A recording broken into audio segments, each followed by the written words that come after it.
from the Watusi went up to New York together. I must have took a charter bus. We did.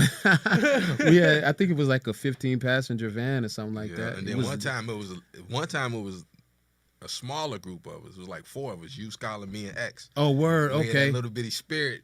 Oh, word. So yeah. X, he's 6'3", so he in Word. his needs is all up. Was that a rental or was that That was somebody's a car? rental. Yeah, Okay. it was a little Okay. rental, So yeah. we did that, and then we went one time with a van because we Yeah. stayed at my Aunt Edna's house. Yeah.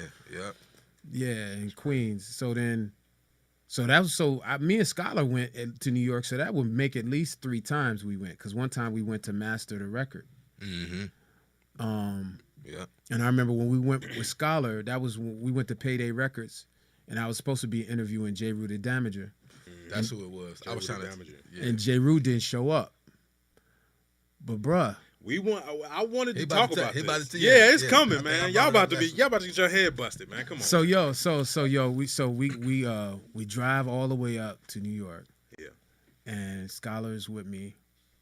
And there's all these different details I'm wanting to add in because when it gets juicy, I'm like, yeah, and then it was peach pie, and then Yeah. water was in a Kool-Aid cup. So we get to New York. I was crashing on the couch with my cousin Willeen. So that side of my family, we was like super tight because her dad was my father's best friend, and they used to do construction together. He was killed in the 70s in New York. So we always had a really great connection with that side of the family.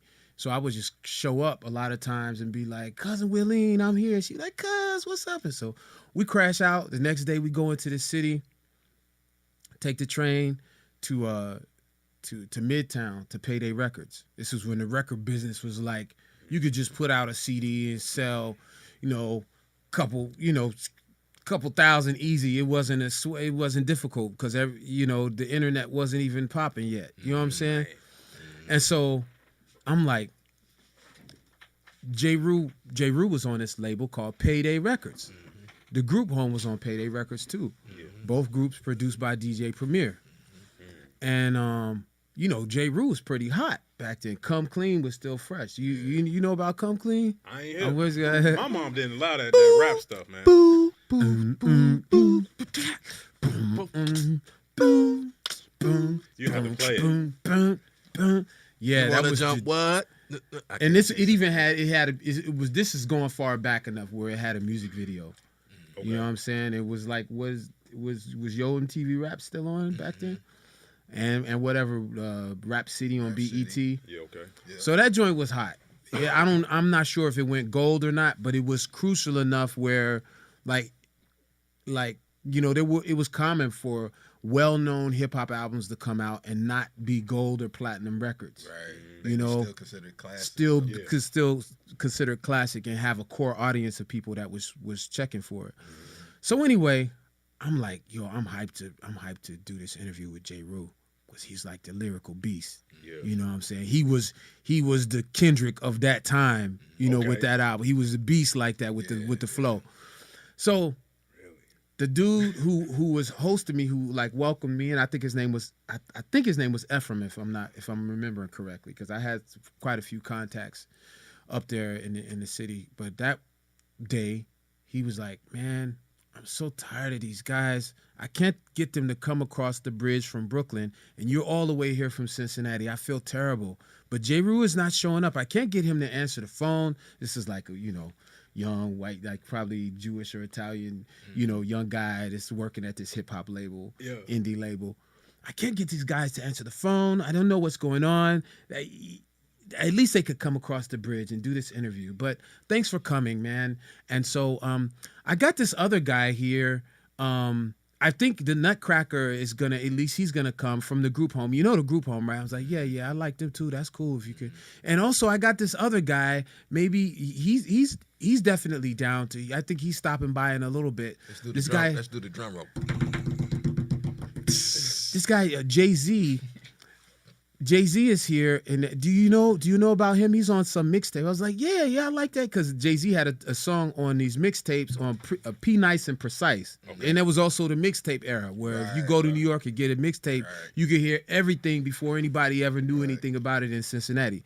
So I would be copping the mixtapes. There would be a few little shops around Cincinnati that sold hip hop gear, and they might sell a little vinyl, and they would have a selection of mixtapes: Tony Touch, P Nice and Precise, DJ Clue, DJ Doo-Wop, all of that stuff. You could tell right now, listeners, you could tell you listening to the authentic right now, because I could go back on you.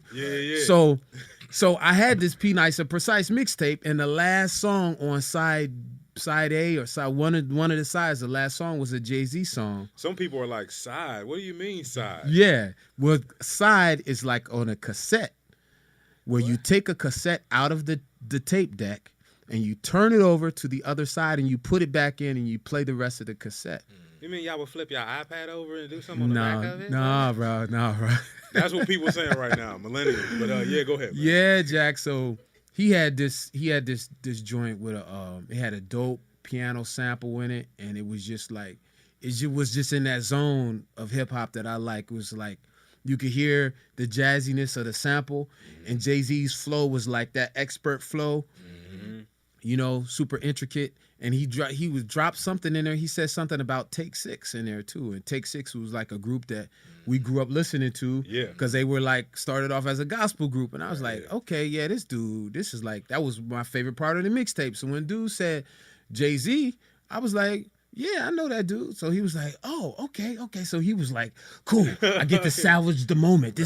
And so I'm interviewing Jay-Z on the same level as if I had got a chance to interview KRS-One or Rakim or something like that, because I'm into that. Like, I was like all about underground stuff. Anything, if it had flavor that I was digging, I was giving that the same credit as if it was Run DMC or Dougie Fresh or somebody classic, somebody well known. To me, it was all like the quality is what mattered, not necessarily the notoriety. So I still got somewhere this cassette tape of the show where I interviewed Jay-Z, and I got it on my computer. Oh, okay. Really? That's what's happening. I got it on my computer. Is it video too? You sent that one to me, and you sent the one with Most Def. Oh, word. Okay.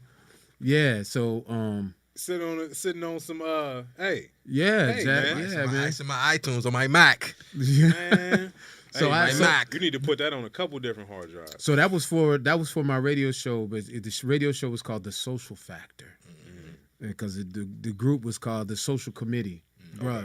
Bruh, I don't know. I'm just saying that's what was happening back then. That's what I was doing. That's the Napoleon. That was the Maddox. Back in the day. You know how to evolve, bruh. It's absolutely mandatory. You know what I'm saying? Even that was an evolution from a different cat. I was super idealistic back then, but I was always still curious and discovering stuff. And, like the discovery of like just sometimes getting on a plane or hopping in the car, driving 10 hours. I mean, and that's if you drive straight. If you don't really take a long break, you can get from here to New York in 10 hours. And I would do that drive. I did that drive multiple times a year. And every now and then I would I would buy a flight ticket, and I would go up there and chop it up and meet people, interview people for the radio show, come back, broadcast it. And people really started to know that I was here, in the city and in the country. People would send me promo stuff. For a while, Watusi was doing street promo stuff in this region for Wu-Tang. So they would send us posters and stickers and, limited edition vinyl from Sons of Man and different split-offs of Wu-Tang. So, yeah. You're a hip-hop historian, man. Like LeBron James. A little bit. And that's also, what was that? That was Art. Art Distribution, yeah. Shout out Miss Judy Jones. Oh, yeah, man. People don't know.